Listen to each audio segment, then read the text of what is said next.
আপনারা দেখছেন mktelevision.net।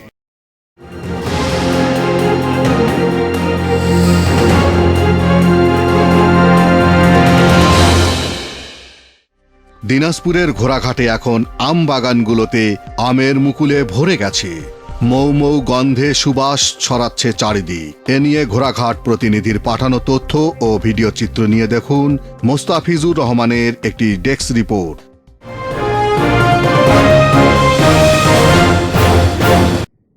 ঘোড়াঘাট উপজেলায় 250 হেক্টর জমিতে আমের বাগান রয়েছে। এসব বাগানে বিভিন্ন জাতের আমের ফলন হয়। এগুলোর মধ্যে উন্নত মানের আম ল্যাংড়া, হাড়িভাঙ্গা, আম্রপালি, ফজলি, কৈতর, দুধসর, মিষ্টিভোগ।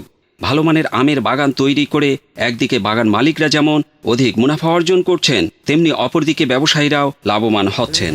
কুয়ের সাথে আমার আমের মুকুল আসতে দেরি হয়েছে, তো ইনশাল্লাহ এখন রোদ হচ্ছে, আশা করা যায় এবার আমের বাম্পার ফলন হবে। তাদের সঠিক পরামর্শ ও সময়মতো ওষুধ প্রয়োগে আমের এবার বাম্পার ফলন হবে বলে মনে করছেন ঘোড়াঘাট উপজেলার কৃষি অফিসার এখলাস হোসেন।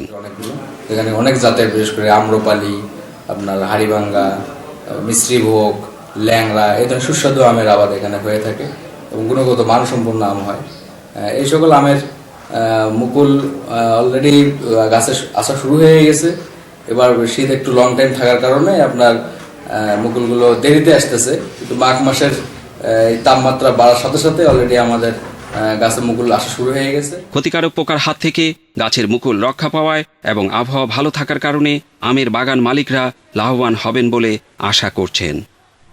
মোহাম্মদ মোস্তাফিজুর রহমান, mktelevision.net।